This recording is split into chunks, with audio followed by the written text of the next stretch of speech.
Okay. I'll call this meeting of the Standing Committee on City Finance and Services to order. Madam Clerk, may we have the roll call, please?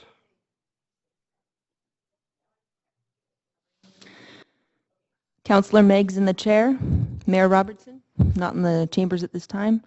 Councillor Louie, leave of absence on civic business. Councillor Stevenson, not in the chair at this time, not in the council chambers at this time. Councillor Deal.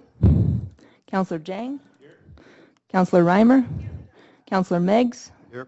Councillor Ball. Councillor Carr. Councillor Affleck. Councillor DeGenova. Great. So as you have quorum, Mr. Chair. For reports that have no speakers or staff presentations, we adopt the recommendations collectively in a single motion. So there are currently no speakers or staff presentations for items 1 and 2. Does any member wish to hold these reports for debate, separate vote, or because of conflict of interest? Okay, seeing none. We need a motion to adopt them. Councillor Deals moved it. 1 and 2, all those in favor, just show. Any opposed? None opposed. So the following have been approved on consent. Vancouver Sport Hosting Community Grant recommended revisions, and 2016 had the Marina Moorage rates and other fees. So thanks to staff who came to explain those to us.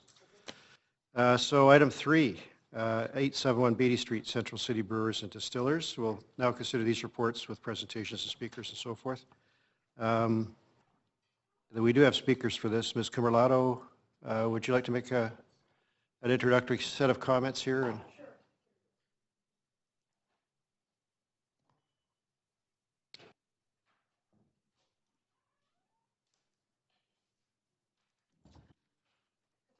Thank you, Mr. Chair, members of council. My name is Lucia Cumberlato, and I'm the liquor license coordinator with the license office. Central City Brewers, which is also known as the Red Racer Kitchen, is requesting a council resolution endorsing their application for a new 199-person liquor primary license via the conversion of their existing food primary license located at 871 Beatty Street. The Red Racer Kitchen has operated at this site as a restaurant with a capacity of 203 people or persons, food primary license since July of last year. The applicant is in the process of applying for a brewery manufacturer's license at this location, and as per the Liquor Control and Licensing Branch regulations, the applicant must have a liquor primary license in order to be able to sell brewery products made on site, prepackaged products or growlers from the main service bar of the brew pub. Previously, this location was licensed as a brewery for approximately 10 years and held both a food primary and a liquor primary license before they closed and relocated the liquor license in 2010 to Yaletown. So staff is recommending approval of this application subject to the conditions outlined in the report, noting that it is consistent with council's liquor policy for size and location. There's little change expected with respect to how this establishment will operate, and food service will still remain a component of the business. The applicant is also applying for the family food service endorsement, which allows minors in all licensed areas until 10 p.m. while accompanied by a parent or guardian, and when meal service is available for families. The establishment will be required to operate under standard hours of service for a minimum of 1 year prior to the consideration of the extended hours, and they will be required to apply for a time-limited development permit, an acoustic report certifying that the establishment meets the noise bylaw requirements, and a good neighbor agreement, which will ensure that the premise operates in a manner conducive to the surrounding area. There have been no enforcement issues associated with the establishment, and no complaints have been received related to the management of this business. The Vancouver Police Department also have reviewed the application and have no concerns with this application. Thank you.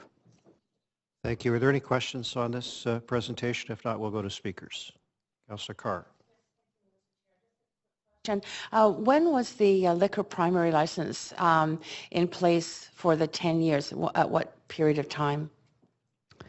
I think it was about for It was Until- canceled in 2000, it was canceled in 2011? Okay. And any complaints from the local residents around that for those For the 10 years? previous? Yes, for the Yeah, there was one complaint about smokers, and I guess smoke, but, Right. you know, yeah. Thank you. Okay. Oh. Okay, thanks very much, Ms. Camilado. I don't see any further questions. Our first speaker is John Cassidy. Mr. Cassidy, you have 5 minutes. You don't have to take it. You don't have to answer questions you're not comfortable answering. And All right, my first question Please is, go did ahead. council, there was a number of complaints that were sent in to council. Did council receive those? There was a petition as well sent in? Okay. The application for 871 Beatty Street, Central City Brewers, apparently it's not tall enough, is a little early in its stage. There's the residents in 857 and 869 Beatty have complained vehemently about this reapplication. And just to give you some history, I used to manage the building that Dick's is in, and I used to work for the owner of Dick's. We had numerous complaints in that building. The primary concern is, and will be, is the fact that we have smoking right outside the building. The rear doors of this bar completely open up to the general public. So everyone in the area can hear the noise emanating from this bar in the summertime. The rear doors are from corner to corner, ceiling to floor of this premise. So anyone within a, say, 100, 200-yard radius basically absorbs the entire noise of that bar. The bar opened up in July of this year. The previous liquor license, which was Dick's, was transferred to District. So what's going on here is essentially the residents of the area are unclear as to the nature of this new application, unclear as to the purpose of what the growler issue is, why the growlers, they need to have a new license to sell growlers and manufacture. Quick history once again, Dick's did not manufacture for off-sale. Dick's just manufactured for strictly internal domestic consumption. And it was managed by Mark James Burry. Secondarily, both 857 Beatty Street Tenant Association, and 869 Beatty Strata had a meeting last night. Close to 90% of the people involved in those two buildings are opposed to this application. We've been given an incredibly short time frame on this. We were notified last Thursday, the 3rd, for a meeting today, the 9th. The actual application itself, the bar opened in July. They applied for application in December. The sign was taken down for a week during this period, and at Christmas time, a lot of the residents are away. Further to this, the tenants at the Max building, which is at the corner of Beatty and Canby, had no notice of this whatsoever. None of the residents know. None of the residents in a high-rise at Canby and Smythe have any notice of this whatsoever. So to say that the process of due diligence on this has been completed is far from truth.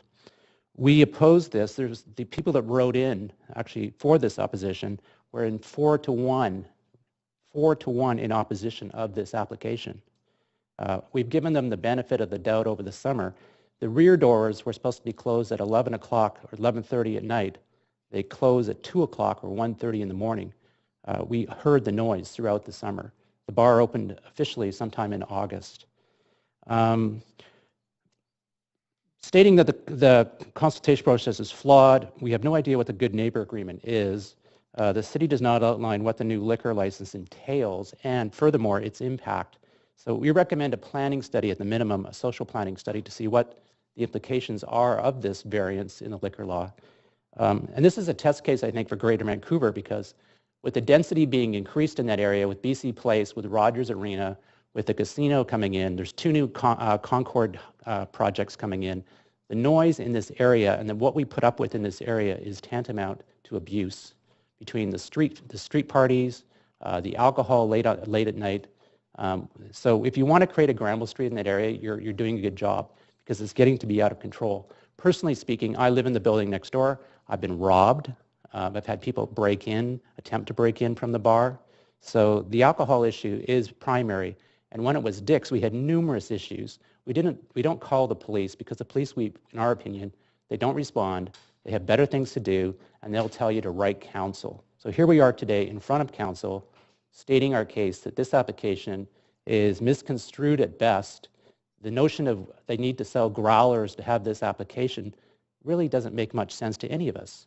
And we feel that we're kind of being hoodwinked here. If this is city policy, if this is how it operates, then this isn't fair to the residents of the area and the citizens and taxpayers of the city. Thank you very much. Thank you. You have questions, so please stand by here. So Councilor DeGenova has some questions for you. Thank you, Mr. Cassidy. I do have a couple of questions, and the first are, you had mentioned that this is not just an issue specifically regarding this one establishment, that there are noise issues already in the neighborhood and the area. I'm just wondering, I understand within close proximity of there's other establishments such as Bogart's, Shark Club, so on and so forth. So Sorry, go ahead. would you know, would you say that this establishment has more complaints than the others, or is this adding to what you feel is sort of a neighborhood issue? Well, two things, I'm just wondering 2 if you're points. singling this out, or if this is more of a holistic issue that we have to look at. No, it's the former, because I can say that Back 40, I think it's called Back 40, and Boston Pizza. Shark Club is several blocks away, so Yeah. Shark Club is not an issue whatsoever. So we have and I used to work in the bar industry. I worked for the Four Seasons, and I used to work for the Keg, and Peter Bonner, who started Bread Garden. So I'm highly familiar with bars and the nature of the bars and how they operate. In this case, this is directly below a work-live residence. Both buildings, 857, 869, are defined as work-live. So you have businesses operating in those buildings. So if their nature of their liquor license is till 3 a.m., there's businesses and people working next morning, 8 o'clock in the morning. So they have the right to be able to sleep, and they have the right to basically enjoy their abode as what they're paid for, or if they're renting. The nature of the area has changed significantly over time. And I would say most residents are very accommodating to what goes on in the area. And I think that's what's gone on here. We've given this bar the benefit of the doubt. But when we saw this application, it was like, okay, come on. You're pushing your boundaries here. You haven't established the relationship with the neighborhood, with the tenants, with the strata owners, and then you've come in with a new application. So we feel this application is a bridge too far at this point and needs further study. And then another question I have is, you had mentioned that you personally have experienced break and enters. Sure. And you had said that they are from the bar. I had one resident, Let me finish my question. Yeah, Thanks. go ahead. I'm just wondering if it's been confirmed with the police that that is the case. And I will, just so you know, I'll also be asking staff some of these questions. That being said, was it confirmed that these people directly came from the bar? Many neighborhoods do experience break and enters, so I'd like to know your perspective. Sure. Have you followed up with the police on that? There was actually 2 incidents. One where someone that was so inebriated, I've never seen anybody this inebriated in my life, came in through our window door. The best way to put it was like a dolphin or some sort of fish flying in. And I'm not kidding you. And my girlfriend and I were watching TV, and this body just kind of flew in and landed on our floor. And she screamed, and I'm so used to this by now. There's been numerous, I cannot believe, the number of incidents that go on in the parking lot in the rear is beyond the imagination. So I just was like, okay, this is like another bot. So I managed to get him out by throwing him out, and he fell. I followed him. I called the VPD. VPD arrested him. They wanted to know if I wanted to bring charges, and he was so inebriated. I said, it's your discretion. So they put him in the tank for the night. I don't know. After that, I don't know what happened. But is it confirmed that he was from the drinking bar. at the bar? Yes, he was. At this bar. He was from the bar. Okay. And then prior to that, there was a Dick's incident where there was numerous incidents from Dick's. And I managed the building that Dick's was in. I worked for the developer that owned the building. And we had numerous incidents. We dealt with the BPD on several of the issues, but in general, we took care of it ourselves. And prior to that, most of the residents, people that drank at Dick's it was kind of a Cheers neighborhood bar. And I won't say it was particularly successful either. I'd say the new bar has much more traction than what Dick's had. Dick's basically at the end of the day wasn't making money. So I think that the area has also grown in density in terms of residential and commercial. So if you walk it back 10 years when Dick's got its application, and prior to that there was a nightclub there called the Warehouse, which was the same owner, and the owner was a developer that did 869 Beatty. The area has trended, if you look at the demographics, it's just been enormous, and the volume of sporting activity to concerts too. So I think in this case, We're comfortable with the restaurant there, but I think it's to use a Scottish term, it's a little cheeky to basically come with a new application within 5 months and say that we need this application for growlers. So in discussion with 869 Beatty, their strata council, they've already had noise issues. They've had to move the speakers, the rear doors. They're not happy, and so we're not happy at 857. And the other two buildings in the surrounding area they haven't even really been consulted. So this report that's been submitted by the Liquor Control Board, it's tailored towards the application. And the tailoring of this application has not included the recommendations or the consultation process required by residents in the area. And I'm here as testament to that. I got better things to do with my time than spend coming at 9:30 in the morning. This is costing me money. Thank you for Thanks. making the time. You're not done yet, Mr. Cassidy. Councillor Carr has questions, and then Councillor Ball, and then Councillor Deal. Thanks, Mr. Chair. Thank you so much for coming in. I appreciate that. My first question is around the notice. You said that certain people didn't get a notice. There is in a report a map of the notification area. I don't know if you've looked at that. I have. And are those residents that you say didn't get a notice, are they within that area? To give you some background, I used to work for CMHC, Canada Mortgage and Housing, and when we did these kind of studies, we did what's called spatial mapping. And so essentially what that is a spatial map, but it's a very generic spatial map. So the ones on that map are referred to as residential. And if you look at the variance between twos and ones, you'll see a high concentration of ones in that area. And just to use as an example, Granville Street, if you were to draw the same map on Granville Street, you'll see a primary number 2 versus number 1s, meaning that you've got mainly residential, mainly bars, commercial businesses on Granville Street.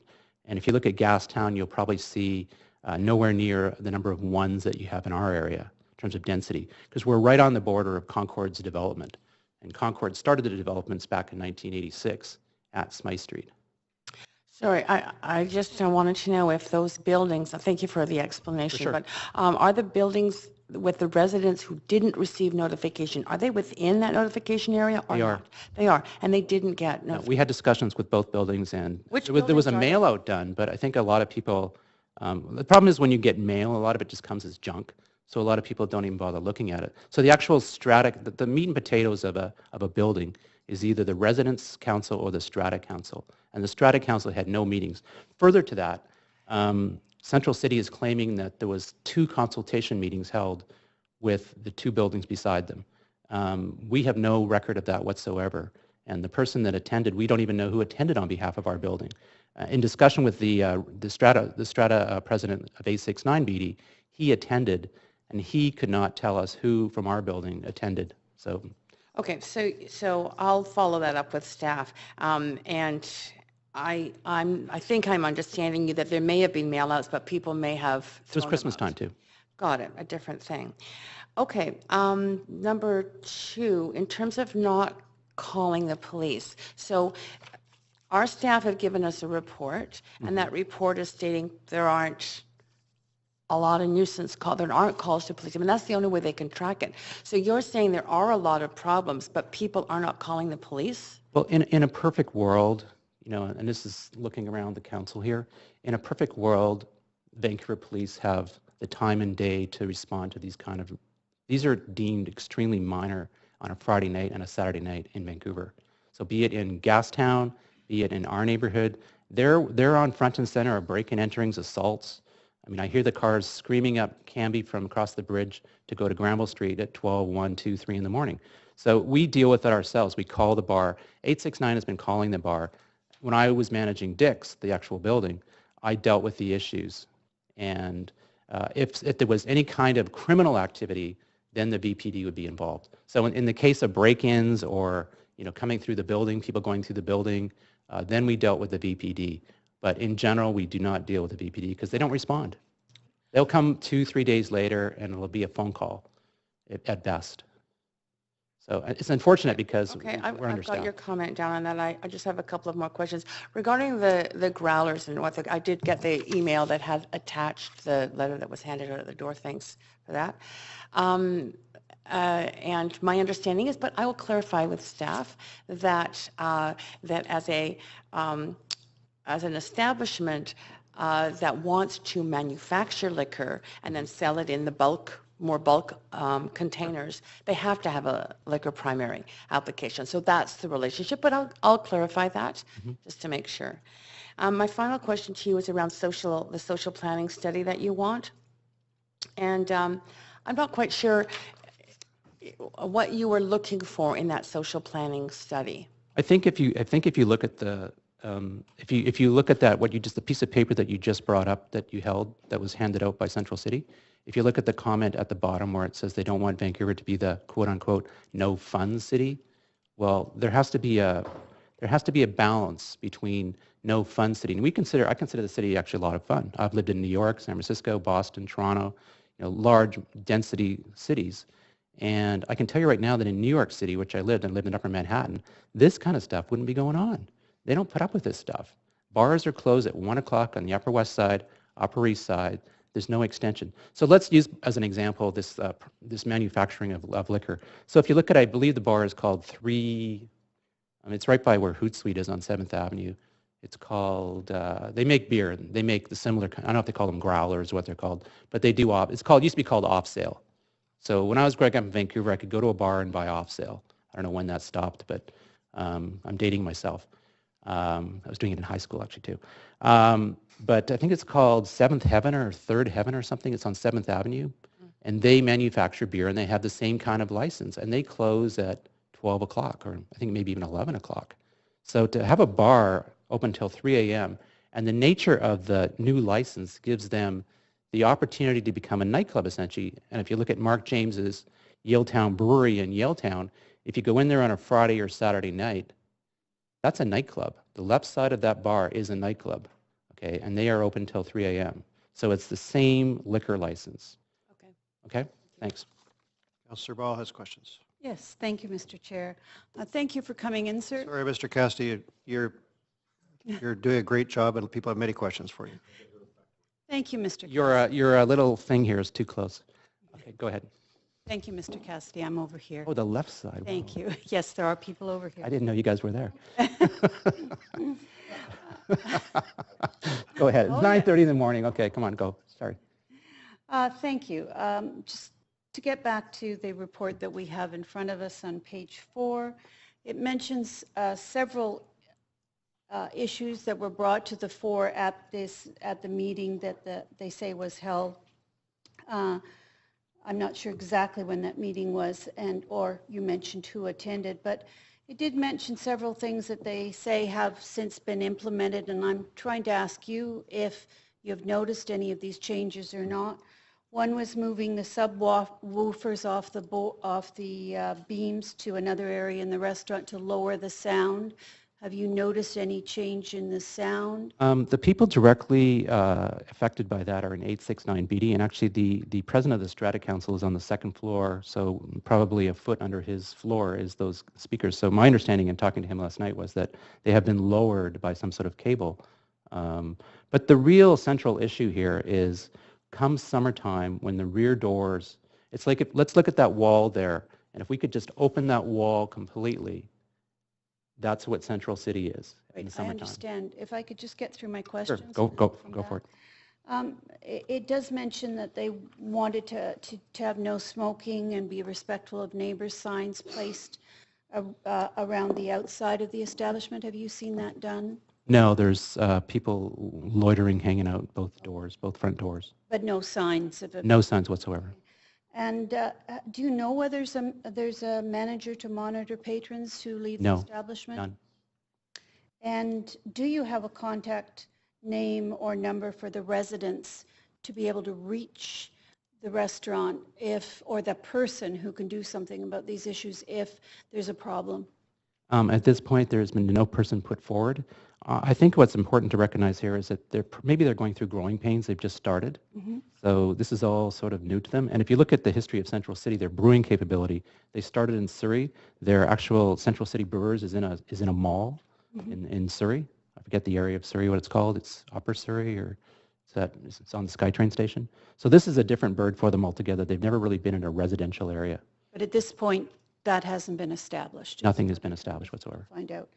And has there been a sign to put up, say, do not block driveway? Or is there anything to Nothing. let people know that it's a driveway and not to park there? Nothing. And that's an issue that has been brought up by the residents. In 869 BD, yes. Okay, great. Well, thank you very much for Thank you very much. Thank you. Sorry, Mr. Cassidy is not so quick. Councillor Deal now. Yep. No, sir. Back over here. I Thanks, think Your the left side is Most of the left side is so hard to see. It's a riveting presentation.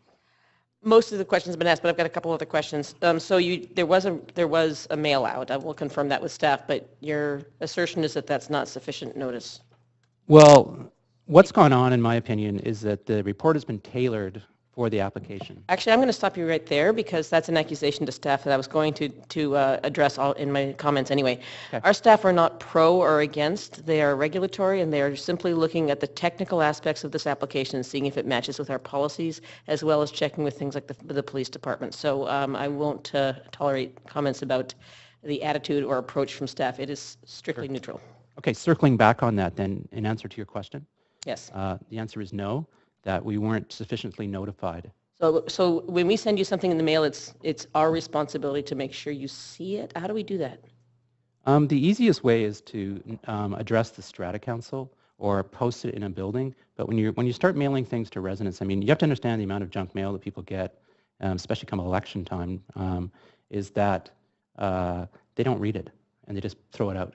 They don't. Okay, and through our engaged city work, we've been trying to address the fact that we spend a lot of money and resources trying to reach people, and that there are ways that work better than others. So I appreciate that input. A couple of other questions for you. I'm just looking at the pictures of the site. Yaletown is a place that we are actively encouraging a patio lifestyle. So when those back deck doors open, does that sort of create a patio-like atmosphere because it's open to the air and therefore to your windows and your residences? Well, I believe at one time when Dick's had it, they actually did look at having a patio, and they were vehemently denied by the residents above. But the central impact of this is those rear roll-up doors, because once those rear roll-up doors, and if there's a sporting event on, it's wall-to-wall people, and we might as well be in the bar. So from whatever time the sporting event or whatever's going on, or Friday night, we are in that bar. I hear the bartender yell last call. They have a bell go off or some sort of church bell thing they hit at 1:30 in the morning. So that tells me that A, they haven't been closing the doors per regulations at 11:30. And even 11:30 I consider to be late. The bar is fully air conditioned. It has an excellent air conditioning system in there. So there's really no need for those doors to be open. So mitigating the noise from the doors is the primary. So if we were able to find a way to work with the bar to manage that issue, would this be a concern for you? Because again, as it says in the report, the business model is expected to be very similar. In fact, they're asking to have children in there up until certain hours, which would really, I would think, be contrary to the idea of it being nightclubby, at least up until a certain time. And then the growlers, again, is a technical reason for them to be able to sell off sales. But that sounds like the noise from the open back doors is something we might be able to address. Both the front and the rear. But I think that the key issue is in the new application. We don't know what that new application is, and furthermore, the new application gives them greater boundaries to operate the bar, greater ability to bring in a band, for example. And in the summertime when those rear doors are open. I think it's back 40. Sometimes they used to have a band, but back 40s, they're off the residential area somewhat, and they also have more of a sound barrier with what used to be the Catholic Church's head office there. So you've got just the hotels are absorbing some of that noise. So yes, in answer to your question, yes. Okay. Keeping those doors would be a big consideration. And thank you for that. And it's just one of the things that we love about Yaletown is it is mixed, and that does mean that it's going to not be a quiet residential neighborhood. It's a mixed-use neighborhood. So I was curious, was it already a mixed-use neighborhood when you moved in? Was there already so these bars have been in the area when you moved in? I would consider the area to be frontier when at the time. And so basically what happened was Yaletown absorbed it. It used to be called Crossroad or Cross something or other. Yeah. As the term applied. And so Dick's was kind of a frontier bar, if you want to call it, and maybe suffered some of the ramifications from not having enough people around at that time or patrons. But used to be another nightclub there called the Warehouse. You're saying that, yeah. So Yeah. you've been there with many other establishments in that same location. I'm from Vancouver, so I'm very familiar with the area, and I also used to work for another developer where we looked at projects around there. Okay. Okay. That's useful. Thank you. Thanks. So I have a couple for you too, Mr. Cassidy. I'm up here, dead center. So that we have sort of a yes/no proposition here. I mean, council has the ability to amend, so I just want to be clear. I think Councillor Carr reviewed it, but your preference is we reject this. Correct. So the status quo is you don't like it, but it's better than this. Just try to tease out the differences here, that's all. The status quo was that if we walk it back to when Dick's was in operation, Dick's was manageable because people had a relationship with Dick's. Dick's knew the residents, so there was this variance. There was a ebb and flow. There was give and take, and no one is opposed to having a restaurant or a bar there, and no one is opposed to the entertainment value of what's going on in Yaletown or our neighborhood or down the way where Shambar is or in Gastown. We enjoy the area as much as other people do, but it's when it gets out of control, and when you look at a license like this, it gives opportunity to basically exploit. Okay, so there's the one-year trial period proposed by staff that would go to extended hours subject to staff agreeing that a number of things have been done, which are all listed there. Does that, I mean, you've raised the growlers, but it seems to me that enough liquor's being sold there that the sale of a few growlers is not the growler issue is basically, it's neither here nor there. It's a Trojan horse strategy. That's how I felt too. So if you go to this extended hour thing, that would presumably give the residents extra anxiety given the complaints we've seen. And you also have to consider from a commercial aspect, when you own a restaurant or bar, when you have a license that goes till 3 a.m., it increases the value on that existing business. So you're basically giving this business sight unseen extra value by, so if I turn around and want to sell that bar to, say, let's use an example, the Keg or whomever, I don't know who would buy, or Mark James, for example, that license is worth a lot of money to a potential buyer. To get the initial license of the existing license is even worth a lot of money. So what we're saying is that they're not ready for the new license. They're not ready for the process that you're putting in place. And the process you're putting in place is a trial for 1 year. Well, they haven't been around long enough to even get through the first license trial. So they're applying for a new license. So we're not willing to accept that they have performed under the responsibility of their first license. So the second license for us is considered a bridge too far, too early. Right. And we consider ourselves very reasonable in this application. And many people do drink at the bar. They drink in area bars. There's a new one opened up the street called Subi's. It replaced Subi's, and everyone's very happy about it. So we blend in with that neighborhood very well. We accept the fact the Lions and the Whitecaps, and I mean, 2 nights ago there was Black Sabbath concert. So we are versed in the ebb and flow of the neighborhood very well. I can tell who is playing what band by the people, how they're dressed. I can tell when Britney Spears was around or Miley Cyrus concert. So we're used to it. But this bar, as it stands right now, flying through your front door and front window and everything else. So yeah, if you want to drop in, give me a liquor license and I'll if I do come, I'll knock. Well. Thanks very much, Mr. Cassidy. That's all. I appreciate it. Yeah. Okay, our next speaker is Josh Bentley, Central City Brewers. Welcome, Mr. Bentley. Good morning. My name is Josh Bentley. I am the Director of Operations for Central City and have been involved with the application right from the get-go. So we actually applied for this license back in April of 2015. So the same time we were applying for the license that we have currently. So and the intention has always been the same. Daryl actually used to work, the owner used to work for Dick's, and sort of saw this place empty for a long time, and there was a bit of a nostalgia of that. So his goal for here was to introduce Central City to Vancouver and just be a great neighborhood pub. So along with that is our ability to be able to pour growlers. And if you're familiar with growlers, it's just a great thing to be able to take away for guests from a real affordable perspective. So if we didn't have to have a license attached with the ability to be able to pour growlers, we actually wouldn't apply for it. That was a piece for us. So for us to be able to stay the way we operate, which is right now as a restaurant, we have a food program. We actually just invested an incredible amount of money into our kitchen to allow us to be able to continue to work on our kitchen program and our food program. So we're open from 11 until currently 12. Middle of the week, and we serve food from open until when we close.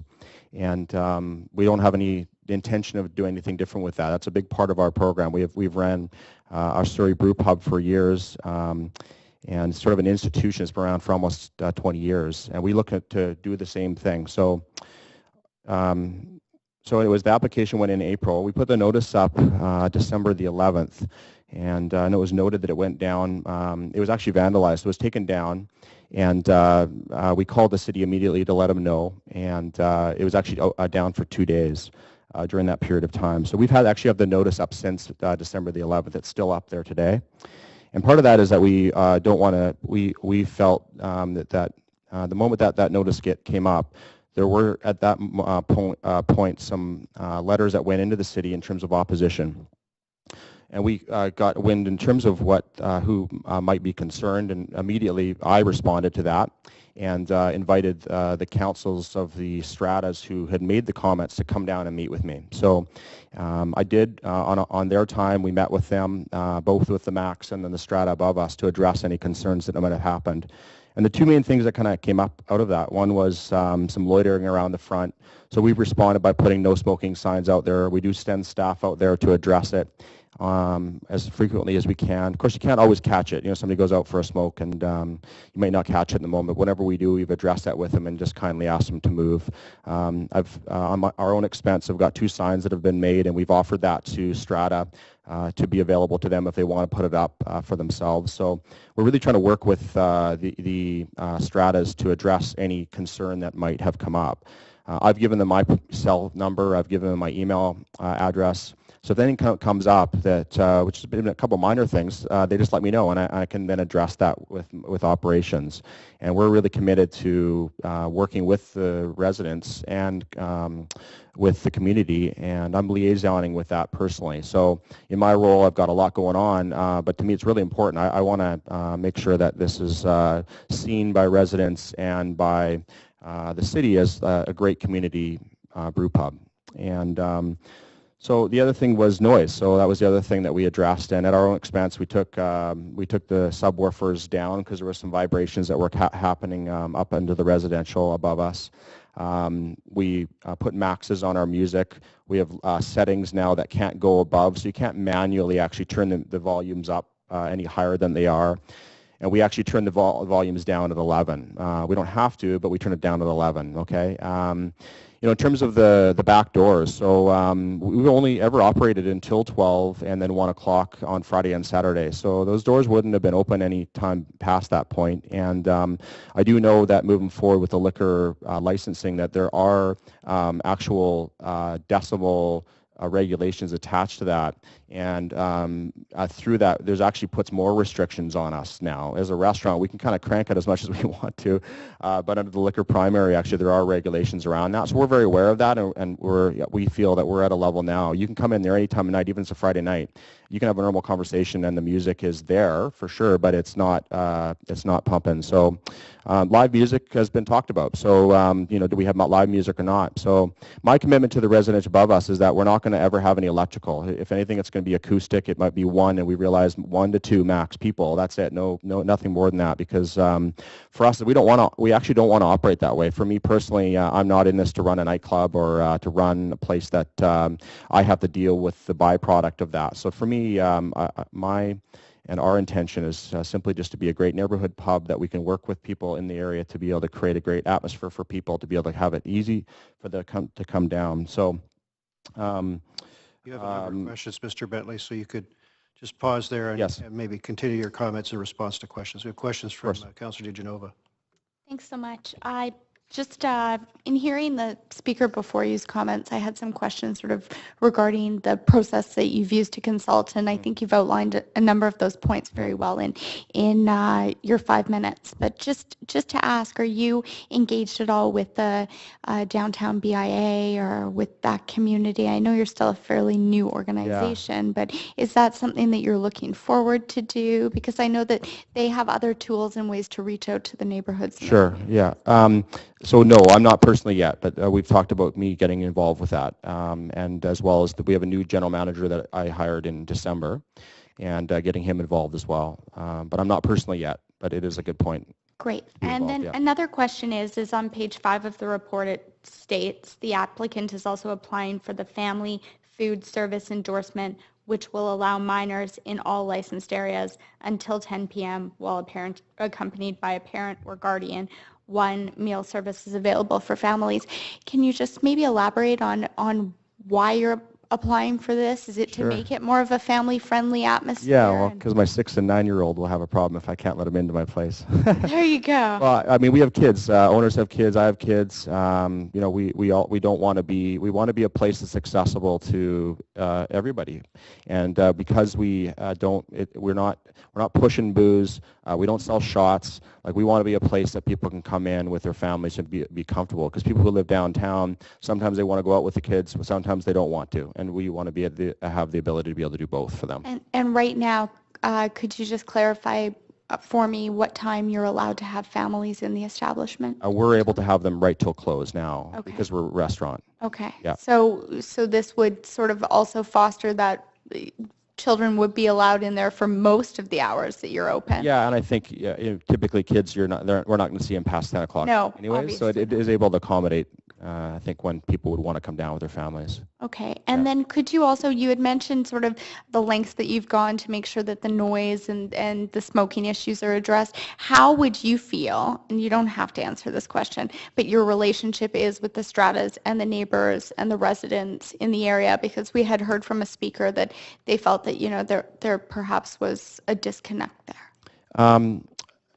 I would say that the council that he's involved with, the gentleman who just spoke, we don't have a relationship with. I think when it came out, when we put the notice up, we did get some comments of opposition, and we immediately went out to those groups. There's the Max was one, and there's 2 big buildings there, and then a residence above us and the residence beside us. So those are the ones that were in the closest vicinity to us that we felt were affected. And it wasn't intentionally that we didn't reach out to everybody. There's a lot of residents in the area. So but the ones that did bring up anything with us, we were able to address.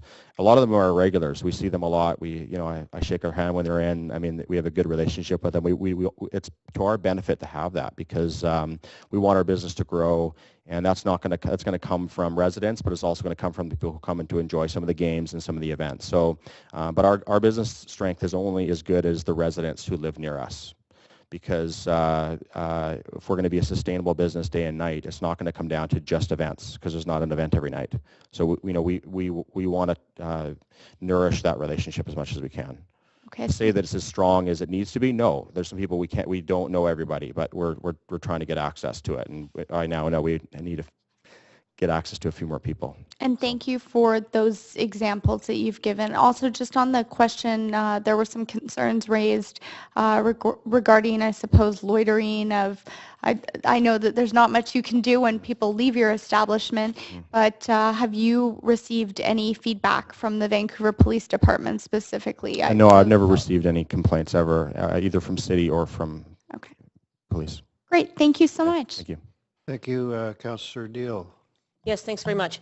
So you mentioned something I was going to bring up, which is that the regulations around liquor primary are more strict than they are around food primary in many ways. So what would be if you didn't want to sell growlers, would you be applying for a liquor primary? No, it would not be. Okay, so it's strictly for the growlers. Yes. And yet our mechanism is a blunter instrument than that. It changes many other things aside from just the growlers, because we're still working through liquor policy in the city and the province. Well, of course, it reads, when residents read that sign, they immediately go to the most extreme side of that sign with all the things that are outlined. And that we had to deal with that perception. I think in hindsight, we probably should have sent a notice out about what our intention was a little sooner than we did. because we had to speak. Once we got in front of people, we really had them understand what we're trying to do. They kind of go, okay, we now understand a bit better than we did before. So, Right. and we're not have no intention of actually applying for the extended hours. So the liquor primary right now, if we got it, would be 1 a.m. and then 2 a.m. And that would extend for a year. And at the end of that year, we would then need to apply for an extended hours. We don't have any intention of doing that. In fact, there'd still be another notice would have to go up. To my knowledge, it would have to go out in front of the building. Residents would have a chance. A notice would have to go out to everybody. So everybody would have an opportunity to speak to that if they had concern beyond that. But we have no intention of doing that because we don't want to operate that way. I don't want to be open till 3 in the morning. So perhaps you can help us understand if you were not to receive this, and what would the implications be for you? And if you do receive this, what you intend to change and whether or not we can entrench that into the Good Neighbors Agreement. So what would happen if this was turned down today? You would continue to operate as is? Well, yeah, we would, and it would hurt us though, because for us, we see what the growler sales do for not only our regular sales, but also for just our ability to drive people in, and it does add sales to our business. And so at our brewery itself and our Central City location, there's a portion of our business that helps our business grow and thrive. So, because it does introduce people to that area, and if you're in the city, there's very few places you can get that. You usually have to go kind of more to the outskirts, Railtown, or et cetera, to be able to get that. You can get it at Yaletown. But so yeah, we would run it the same way because as we are, and again, the only difference for us is the ability to be able to have that flexibility. So. So the concerns that the neighbors are expressing are not based on the changes proposed before us today. Is what a sense that I'm getting. Well, anyway, that's me supposing things. That's not asking you a question. So if we say yes to this application, your business model will change in that you can have live music, or that you're not going to apply for the later hours. It really is the growlers and restricting the children to a certain hour, which that's right, really doesn't change much for you.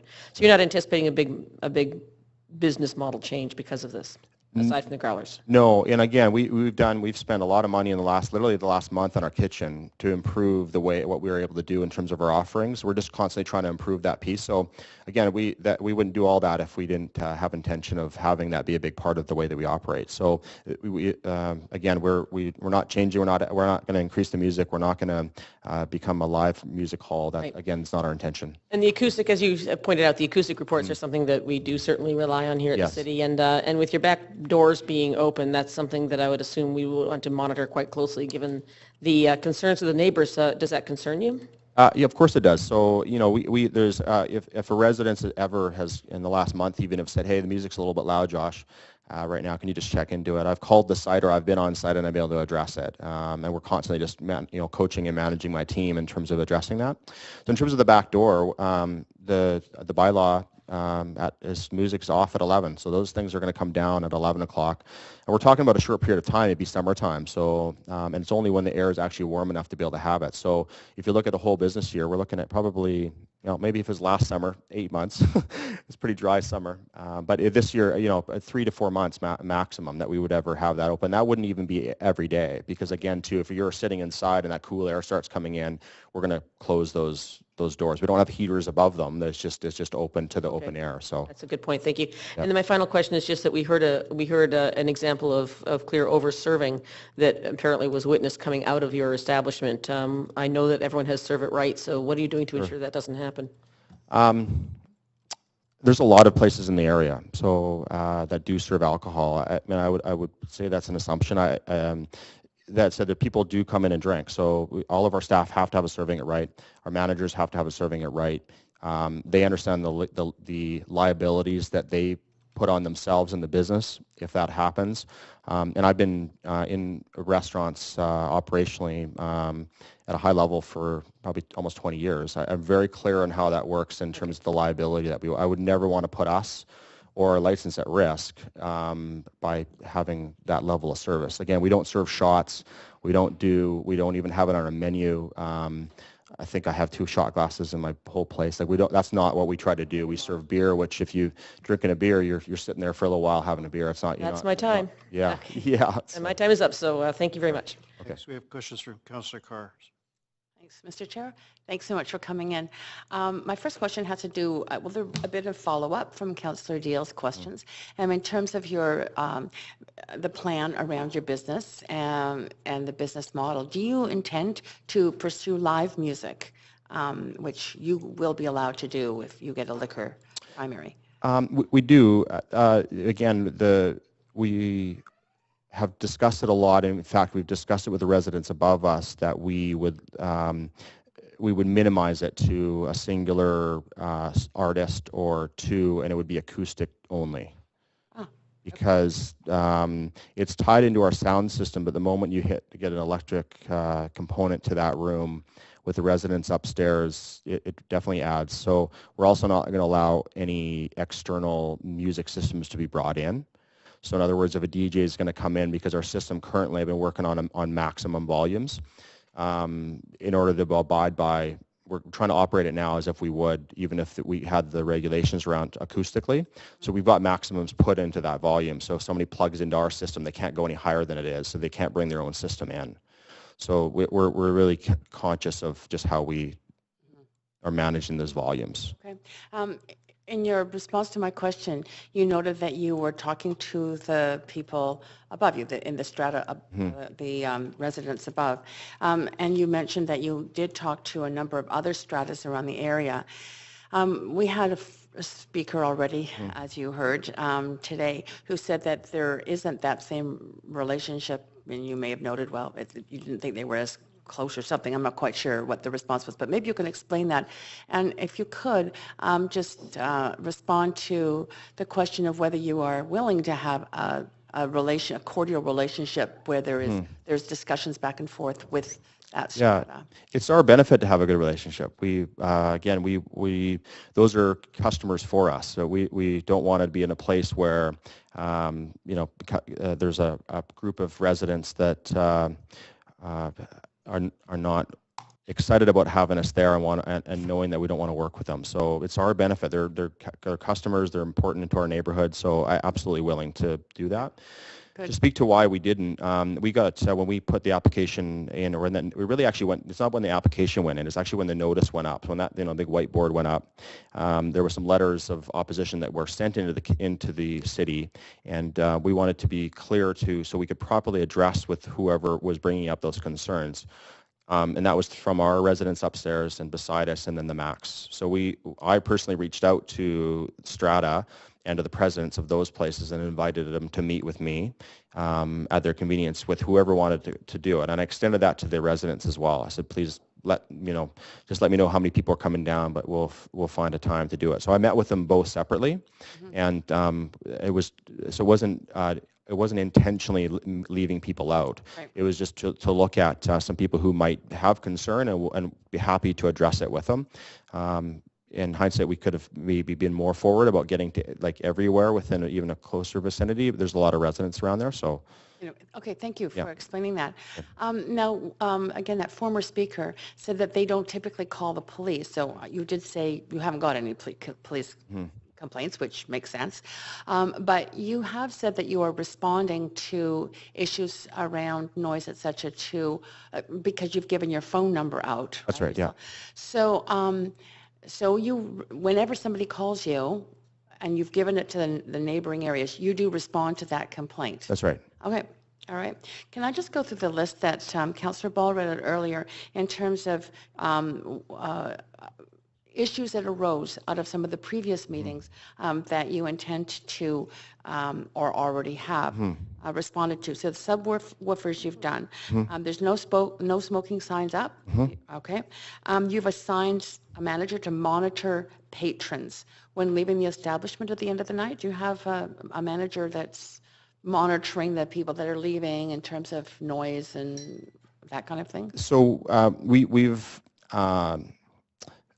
we're working on getting better at this, but we do try to make sure that a manager is going out the front door every 15 minutes to half an hour. So we're including in their day-to-day routine between the hostess and the manager that they're poking their head out there. And even if they just kind of look to see if there's anybody out there, if there's somebody that is clearly from our have come in from or come outside from our establishment, we're kindly asking them to move to a spot away from the entrance, because we share entrances with the residents.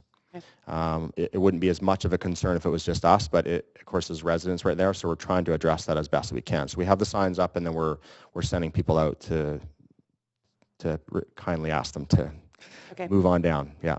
So we did put a little thing up about a city bylaw, and you have to be 20 feet away. So we're doing some things like that just try to combat it as best we can. Great. Thank you. Yeah. Okay. Thank you. Question from Councillor Stevenson. Thanks very much. Most of the questions that I was thinking about have been answered now, but there's this one that I wanted to explore a little bit more, and that's around consultation with residents. And we hear almost on any project, it doesn't matter what it is, whether it's this or building a building or whatever, that people haven't been consulted enough. That's constant refrain. We haven't been consulted. And that's what we heard today as well. But we're hearing that you said that you have had consultations with the neighbors. And just now, in answer to a question you said regarding the music, which I think is important, that you have spoken to the people above and so on. So how much consultation have you done? How much have you really involved with people? So we had two separate meetings. One with one from the Max Strata. So we met with the president. Wasn't able to make it, but we had a number of members of the Strata come down and meet with myself. And then we had another separate one for the residents upstairs and beside us. Along with that, I do an occasional check-in just in terms of them. Hey, how has things been? Anything not being addressed? Any concerns? And it's been good because if there's little things that come up, they're also will email me or just say, hey, a couple little things came up. Can you just take a look at that? And what I'm experiencing is, and I said to them, is I'd rather just know to be able to address it than to not know at all, and then I can't fix it and become sort of a perpetual problem. So they've been really good about it. If there's anything, and it's not been a lot, it's a couple of minor things, but they've been good about just communicating that to me as I go. Again, there's some other residents that I need to get to still, right? There's some other buildings that are maybe being affected that I wasn't aware of as much, and I need to get to those councils to be able to give them the same access to me to be able to address those problems. And at these other two meetings, how many people would you say have you had kind of face-to-face conversations with? Well, it was really the two would have been the more formal ones. And total combined, I believe there was, like between the two meetings, there was 10 people. We did leave it. We did offer to the council when we sent it, because we sent it to the council and we asked them to send it to the residents as well and open up that invitation. Which they said that they did, but I think the residents felt the council could represent them in terms of what they were speaking, so there wasn't any residents that attached. It was just the councils that joined. Yeah. Thank you. Yeah, thank you. Thanks, Mr. Bentley. That's all your questions. Yeah, thank you. Thanks for coming. Thank you. I have no further people seeking to speak, so I think we're ready for another round of questions to staff. That's what you had in mind, Councillor Deal. Okay, Councillor Deal. Thanks very much. To staff, perhaps you can just clarify for the room the changes in regulation and oversight that happen when an establishment goes from food primary to liquor primary. We've dealt with this before, and Lola's in the side door, or Lola's and Regal Beagle come to mind, where an area is causing issues and a liquor primary could actually add control. Is that correct? Yeah, there's becoming a liquor primary, there's more restrictions. And the city has more tools in order to deal with, issues. The license bylaw has, a section in the bylaw that just deals with liquor primaries, and it also addresses the doors situation, that all windows and doors have to be closed before, at 11 p.m. And also the acoustic report. So that's going to be a requirement. And when the engineer does the report, they actually have to go into the residential above and take noise readings from their residential units, and there's they can't exceed the 55 dBc in the room or in the residential suite. So it is more restrictive. There's they have to have security. Like with a restaurant, you don't need security. It's not a requirement. A restaurant can also have live music until midnight. So and they don't have to submit an acoustic report. So liquor primaries the requirements are much more restricted, and they have to comply with a lot more rules with the city and also with the province. So. Okay. So if the neighbors are continuing to have concerns around noise levels both within the building and out the back, if we say yes to this today, they will have an additional tool to ask us to address that? That's correct. Okay. In terms of good neighbor agreements, can you help us understand what that might mean? Yeah, so it's a document that the operator has to sign with the city, and it's, we have all these different requirements, it's, making sure that the lineups, if there's lineups outside, that they're not blocking access to, of the sidewalk to pedestrians. There's, cleaning up after, after the bar or the establishment closes, if there's litter out there from, smokers, they cleaning that up.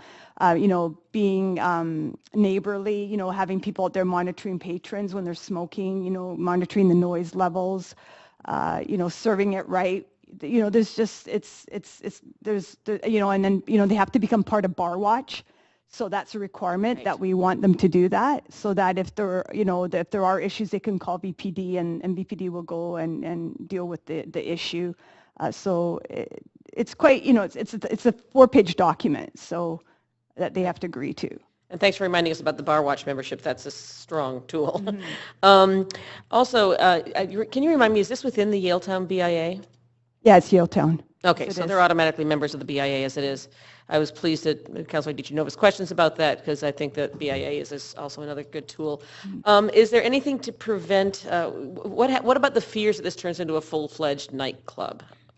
So they're going to be required to apply for a development permit, which is time limited, and they have to submit an operational plan as part of that, process. So, they're going to have, they're a bar, they're a like a pub, neighborhood pub. They've got a kitchen. There's no dance floor. I mean, I don't think they, are anticipating dancing. So they're going to have to, submit an operational plan, and our development permit will be approved based on that plan, on that operational agreement. And if it does change, and we get complaints, then we'll have to address it. Because when they, under zoning, under the land use, they're going to become a pub, not a cabaret. So if they, in the future, if they decide to sell the license to a new owner, and they would like to turn it into a cabaret, then it has to go through the process. Or the again. process. Yeah. Yeah, so, and then these concerns around it only having been 5 months, I mean, my understanding is that this is coming before us today because of the growler issue is a loophole potentially in our policies right now that perhaps needs to be addressed. So this is, that's the reason that this came forward before the end of the year. That's correct. It's a provincial requirement. Yeah. So, and the city has no, jurisdiction on that. So they have to apply for a liquor primary. Okay. So our hands are basically tied. Okay, thank you very much. Yeah. Thank you, Councilor DiGenova. I just had a question regarding some of the first speaker's comments with complaints to the VPD. And I understand how we track that. I also understand in this report that this is recommended and the VPD has been consulted. However, I'm wondering if you might be able to, or if there are any establishments. I know that down in Railtown, and we had heard before from the applicant that there are growler fills that are offered in other neighborhoods, perhaps not in downtown. But if staff could just perhaps elaborate on the experience with those establishments that do offer growler fills. Do we find any issues with those? Have we found any issues with those in the past? Do you have any data on that or anything to support that growler fills and off sales in this area would not bring an impact to the, I suppose. We've had some questions about noise that I appreciate from Councillor Deal.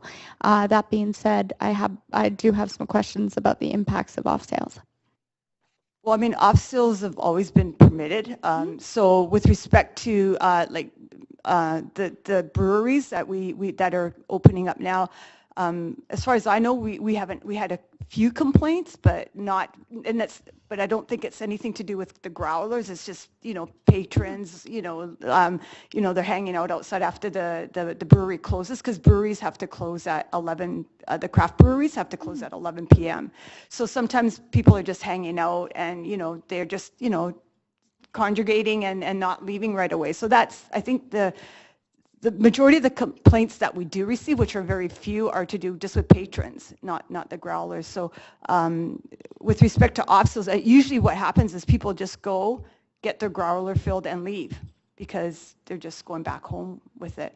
I don't think VPDs, maybe VP Constable Alex Clark can speak to that, but regarding their involvement in the noise complaints. Thanks. Good morning. I did look at the lounges that mostly up in the districts. I'm not sure what you refer to it as, but it's east of Clark. Yeah. The breweries in there that do have the growlers available. We have not had any kind of complaints. What I've experienced myself in looking at these establishments is they're very popular. They close early. They close at 11. Most people are seated in chairs enjoying a drink, and they may fill a growler bottle to leave home. I've never personally seen people standing outside drinking it, and the staff is fairly diligent about making sure that patrons are not standing around drinking or consuming. They're regularly visited by the liquor inspectors because they're out all the time doing inspections.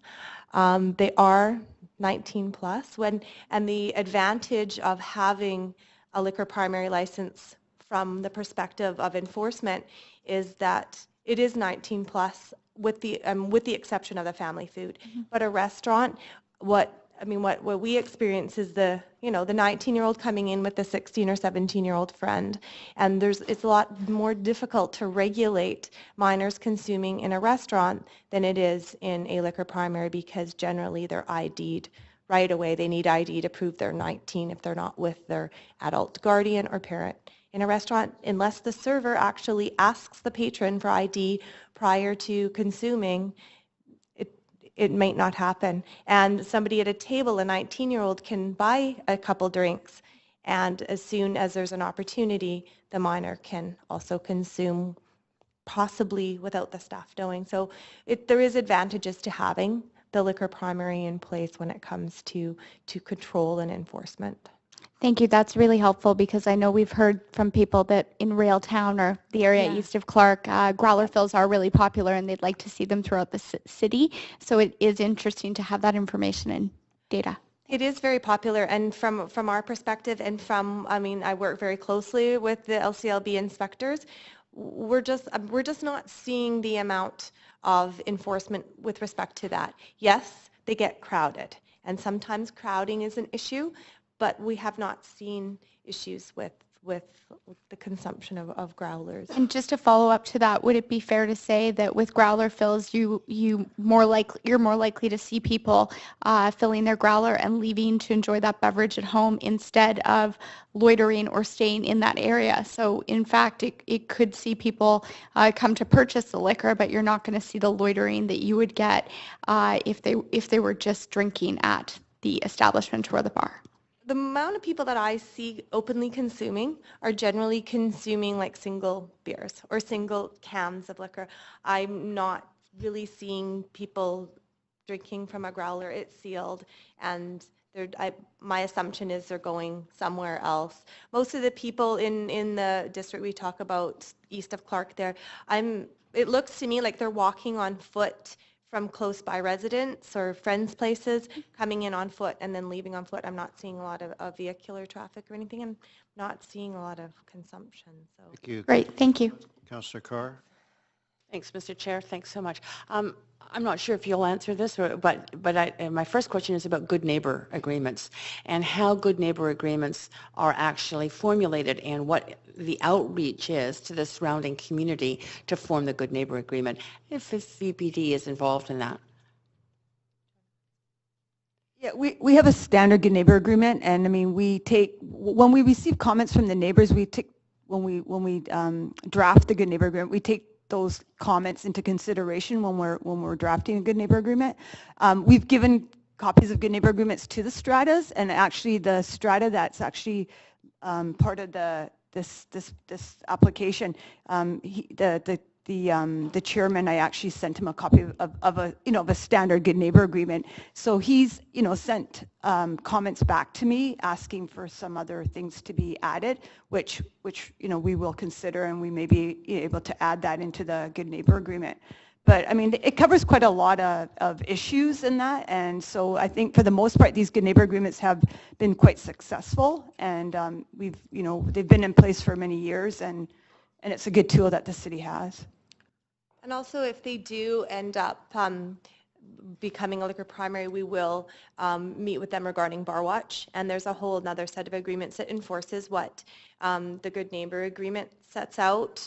And they'll be required to do certain things to ensure public safety and whether that includes the use of a serval system or it depends, but they will be required to control patrons. Good to know. Thank you. My second question is around the form of the notice. There were some questions around the notice that was sent out. And so is that, just explain to me, who gets the notice how?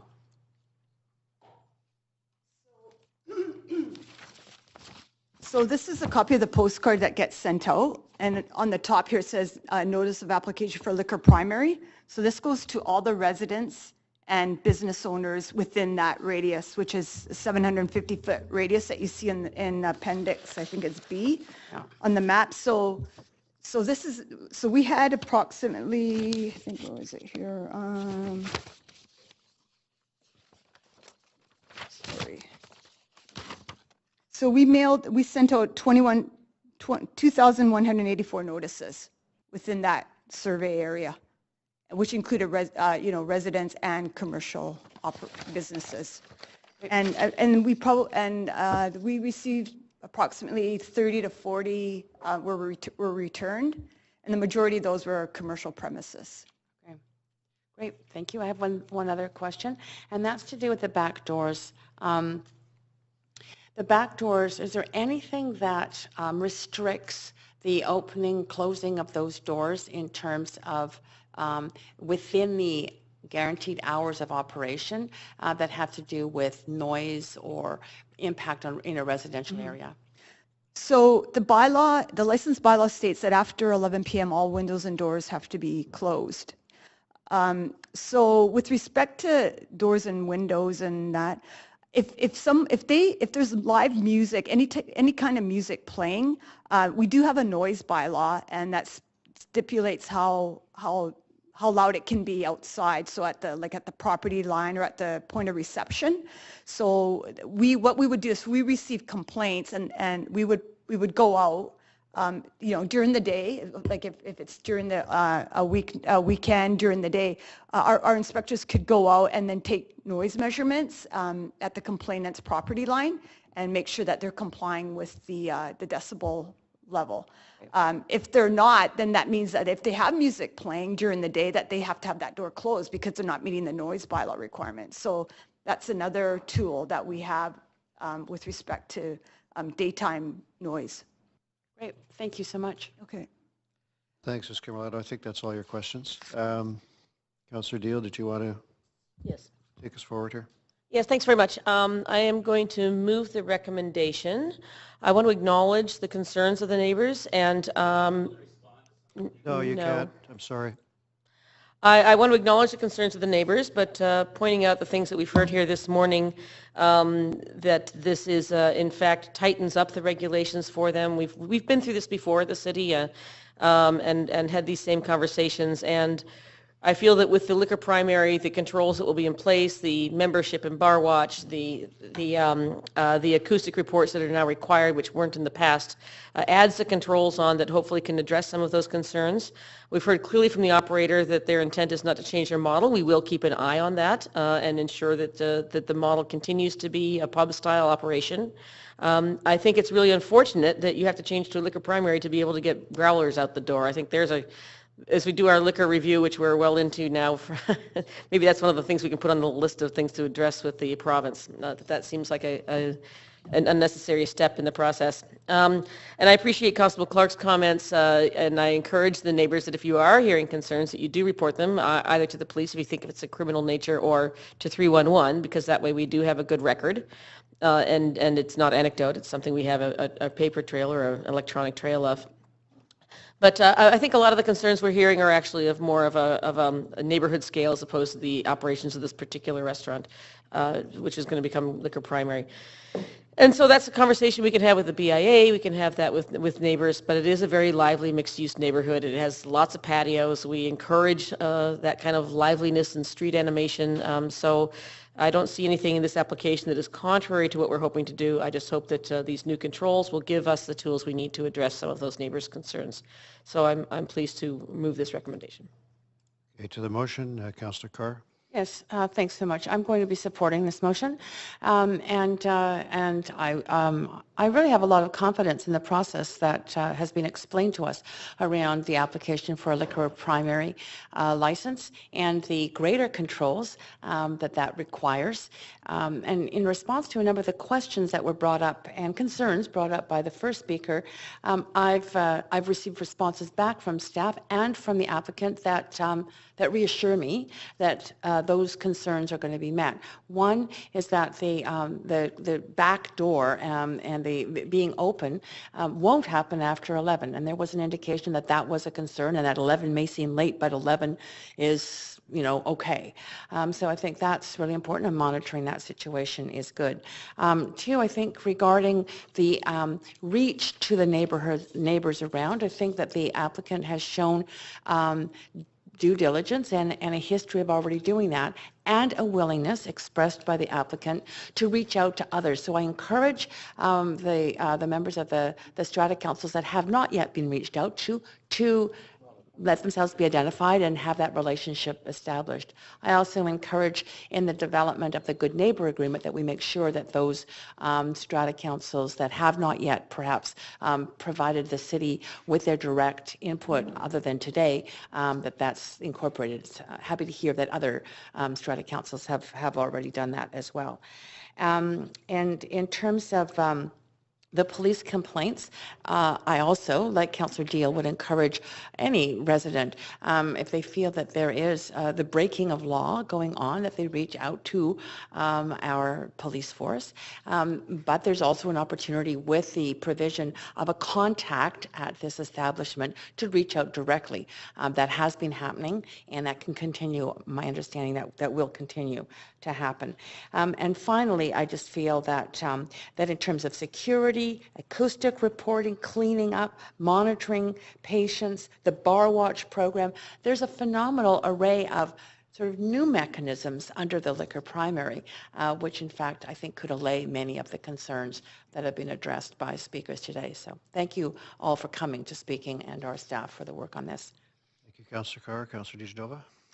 Well, I'll echo some of Councillor Carr's comments, and I won't go on because she's mentioned many of my points. But I first of all want to thank our staff. And I'd also like to thank the speakers who've taken the time to come out, including the applicant. I understand that whenever a new establishment pops up in a neighborhood that perhaps has had issues with previous establishments, there's already some difficulties there. And it's my understanding from the applicant that they've already tried their very best to address noise concerns and issues. And I'm confident that from hearing not only from them, but from staff as well, that they will continue to do this. And they're also going to continue to try and foster a relationship with the neighbors and the residents who they consider their customers as well.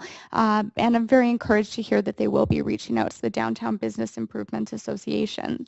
That being said, I think that I certainly have heard from people that aside from the area that we call Railtown, or the East Village, or the area where we see most of these establishments that do fill growlers, that there is a need and a want for more establishments like that throughout the city. And I had some concerns. However, the comments from staff and from the police have certainly alleviated those, that there are ways and mechanisms through calling either the non-emergency 911 or 311. And I wanted to point that out as well. We've talked about calling the police and the non-emergency, but if there are noise complaints, I would hope that 311 would be notified. And we have metrics and ways to log that, and council receives that data, and that's very important as well.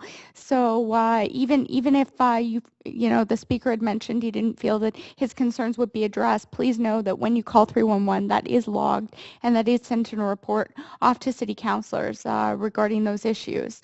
That being said, I think that there's a desire for this to be an establishment that serves many purposes, where people can come in and enjoy an alcoholic beverage or bring their family in for a family-friendly meal, as well as the growler fills. I think we would see, and what I thought was confirmed by the comments by the police. You don't see people sort of loitering around with a growler outside. You see them taking that growler off-site to enjoy it in their residence or in someone else's residence. But I do feel that, it's unfortunate. I will echo some of Councillor Deal's comments that the red tape in changing the type of license that you're applying for, there are some difficulties. If we could just offer growler fills without coming to that, that would be great. But unfortunately, with the current laws the way they are, we can't. So I too will be supporting this application. And that being said, I really would like to thank the speaker who took the time to come out and speak and mentioned that this establishment doesn't have a relationship with his present strata council or the residents, and I would encourage them to get more involved. I understand from the applicant that they're more than happy to have that type of communication, so I would suggest that either side start to foster that. But thank you very much, and I'll be supporting this. Okay, I was recently in New York, and you could get growlers in drugstores, which I found confusing. Okay, so we'll go to a vote. You should have the screen there now. Please indicate. I don't see it there yet. Is it there? Good. Okay, please show. And that is, hold it. Yeah. We all there? Okay, thank you. Well, that passes unanimously. So thanks very much to those who came to speak to us today and to our staff. And we'll go on to item number 4, which is 2016 property taxation targeted land assessment averaging. Not sure why we didn't do this on consent. I guess because it's a tax measure. I don't know. Anyway, we didn't. So Ms. Chang is here with her capable crew to give us a presentation. Does anyone wish a presentation on this? Everybody's okay with it? You've done averaging before? Okay, I just want to be sure. I don't want any taxpayers out there thinking that we did a quick one on them. So, okay, is anyone? Yes, Mr. Johnson. Post it online so that the presentation is available to the public, so that the presentation can be available. We can skip the actual presentation in council to save time if you like. Okay, that sounds great. So is there someone ready to move the recommendation? Councillor Deal. So we'll go to a voting queue, please. Call vote. Oh, I'm sorry. You're ready to speak? Oh, I apologize. Okay, then. So we'll end that vote. And we'll go back to the speaker's queue. Councillor Carr. Councillor Carr has a question. Absolutely. I just have to honor the fact that you've stayed all this time. But my question is around the fact that there, in the compensation that takes place for the hot properties, I noticed that in the report it talks to 81% in the light industrial business sector are properties paying more to mitigate the cost for 19% of the properties. That's correct, right? Yeah. Right. Depending on what the threshold is based on council approval. So all those properties determined as hot properties, they will they will receive targeted averaging. So basically, and the City of Vancouver, we need to collect exactly the same general property tax levy. So basically, all those non-hot properties will have to pay a little bit more to compensate for or provide some sort of subsidy, you know, to the hot properties. Right. So I know that it's 10% more than the average tax rate increase that you're talking about having to compensate those properties compensate for that extraordinary lift. Has that number, like the actual numbers, 19%, it's going up over time? Does that mean that they're more extreme? This year is extreme because last year it was around 12% of hot properties for commercial, but this year is, you know, it's quite extreme given, you know, the market trending. But I just want to clarify when you say, I think you made a comment about like 10% increase in tax for all other non-hot properties. Actually, the tax rate adjusted is only 5.4. Right. 5.4% is not 10%. No, I didn't mean that. I just meant that variance. Oh, got it. Yes, Okay. right. Yeah, it's 5.4%. Okay.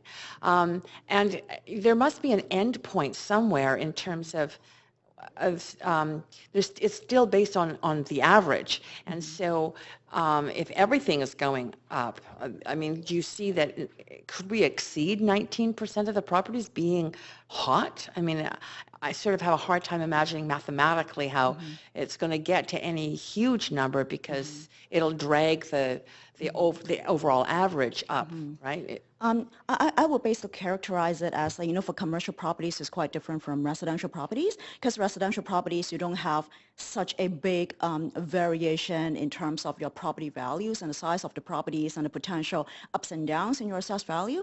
For commercial properties, I can't say that you won't see it again next year because, again, I think even when we were doing across-the-board averaging, you actually see that the variation in the assessment value increases and decrease actually vary a lot across the entire spectrum of the commercial properties. So I wouldn't say that you would never see it again, but this year it's one of those very extraordinary year. Right. Okay, that's my question. Thank you. Thank you. So Councillor Deal I don't see any further questions. Councillor Deal is prepared to move the recommendations. Any debate on that? Seeing none, we'll go to a voting queue. Okay, and all in favor, please show. That passes unanimously. Thanks very much, Ms. Chang and Mr. Russell. Okay, our last item is social housing at 1171 Jervis Street. And I don't know if we have any staff. Yep, here they come.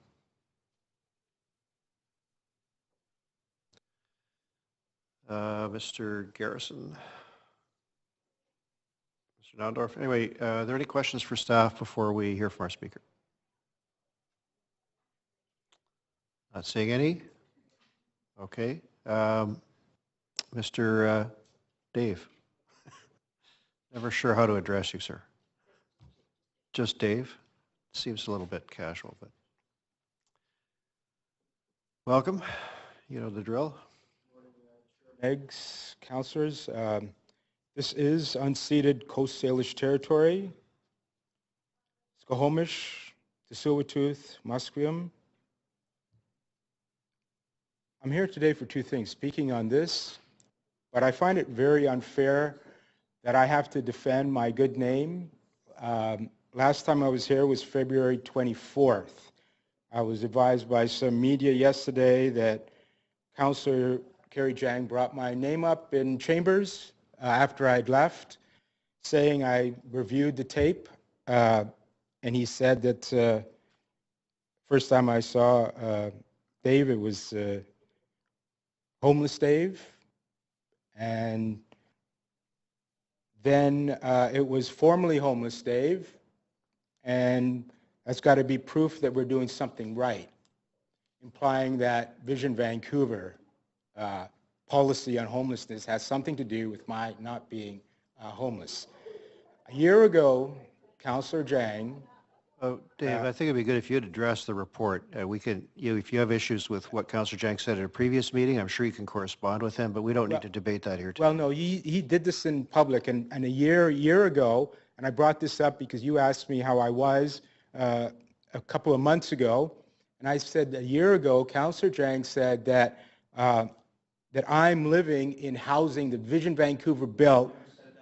Okay, it's okay, Councillor Jang, you just, Yes, you did. It was. And in fact, I went in the hallway with Councillor Reimer, who was the chair over that, for him to apologize about that. You did say that. It is on tape, Councillor Jang.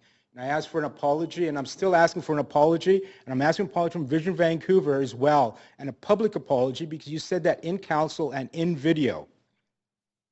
And it's terrible that I have to take this time to say this. It is on video.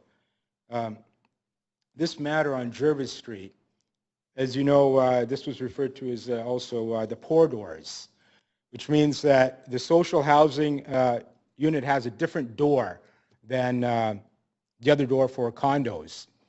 DJ Larkin from Pivot says, you know, you call this social mix, except there's no social mix. There are separate doors on this project. This is really part of a vision of how we see social housing. This is 2016, and we still have pour doors. Many cities have banned this.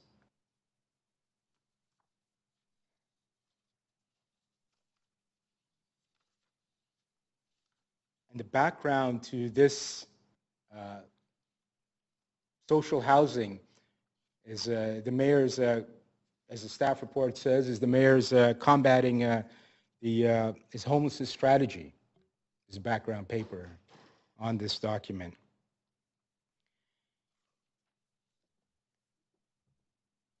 We're seeing record numbers of homelessness, spiking.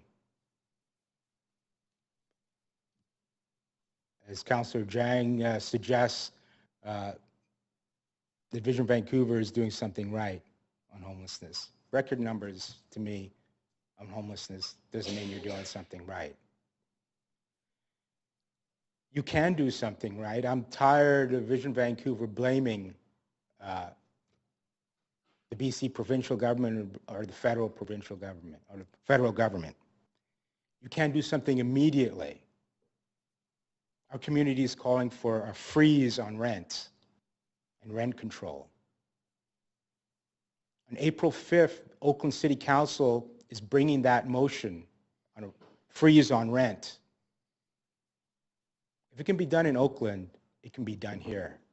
That's important that you can do for everybody. At the municipal level, I've asked Pivot to provide me some legal analysis on what the municipal government can do. And their staff is working on that, and they're going to bring that to me. So I'm meeting with your government, Mary Claire Zach, and the Vancouver Police Department, Michelle Davey, at the end of the month, and we're going to bring that up. You can also very well, when you say blaming governments, you can redefine the definition of social housing in the downtown east side, and instead of saying that you have a Hills rate, in our community, the vast majority are in welfare and pension rate. That's 375. Anything above that is a displacement of our people there. So you can redefine. That is something that you can do. hey, Dave, you're out of time, but Councillor Carr's question for you. Yes. Yes, thanks, Mr. Chair. Thanks so much for coming. Appreciate always your input onto the issues before us. And I appreciate particularly the fact that you raised the issue of the doors and separate doors. I didn't know that. It's not part of the report. So I appreciate that information. Regarding the rents and what Oakland City Council can do, I mean, they have a different legal system there and division of jurisdictional division of authority than we do here. So you probably are well aware that rents and the control of rents are provincial jurisdiction. The only rents that we could control are if we own the buildings ourselves, if they are city properties, and the rental units are actually owned by us. So we would have direct control in that case.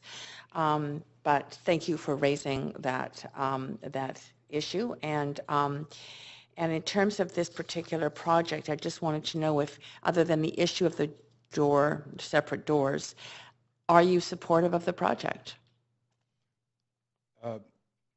When you can get social housing it's a good idea, but this is in Jervis, it's in the West End, and so certainly for that. But when you're talking about social housing in the downtown east side, it's not just that you're getting social housing. It has to be at the welfare and pension rate in the downtown east side, which includes Chinatown. This is a major, major issue for us.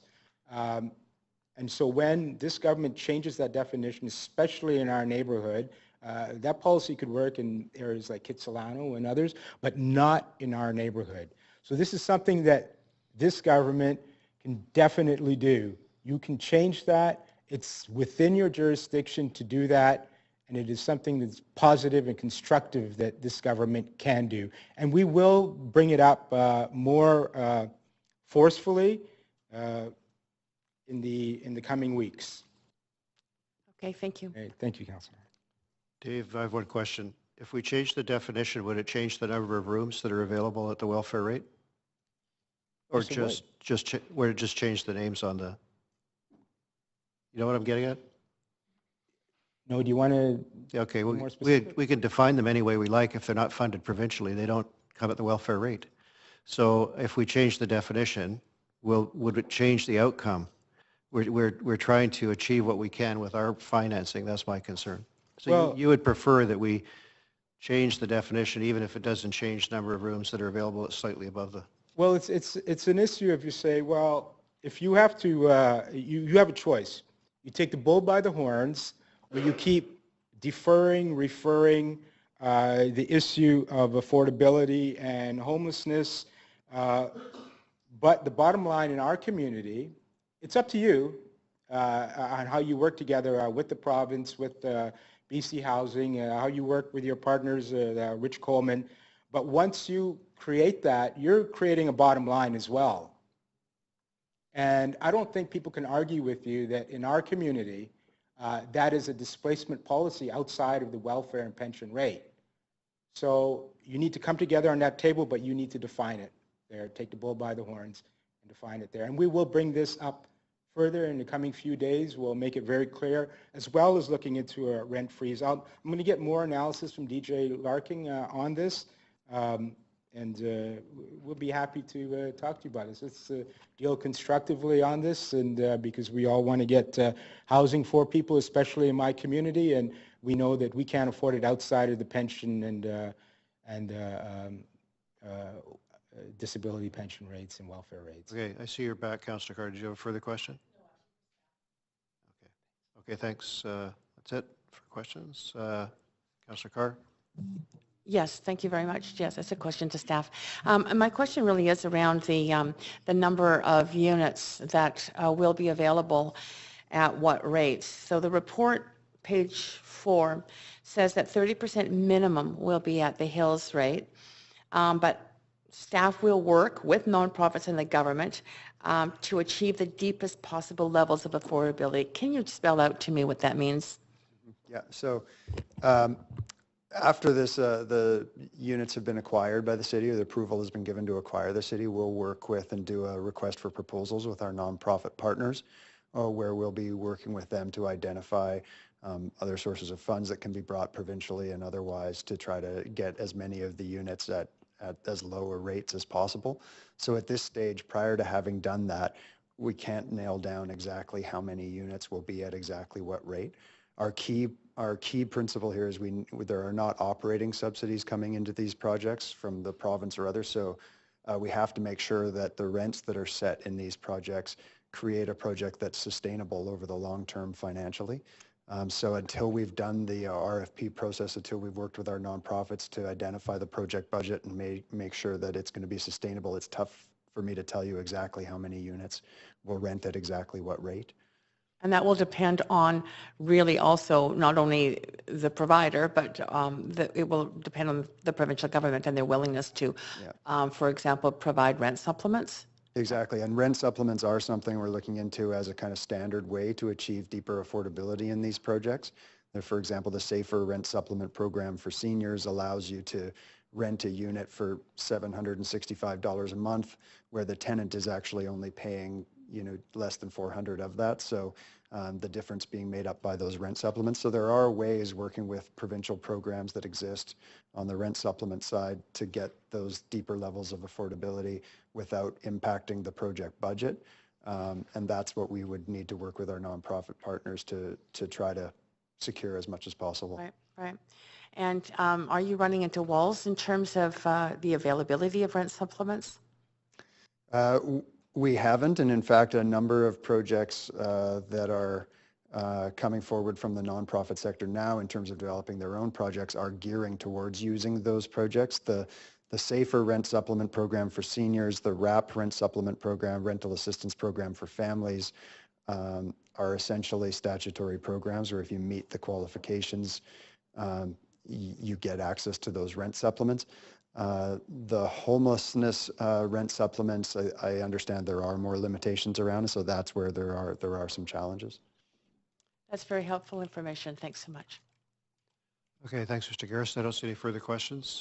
Someone prepared with the recommendations? Councillor Jang, thank you for that. Anyone want to speak to the motion? No? If not, we'll go to the vote. Okay, all those in favor, please show. And all those present are in favor. Thank you very much.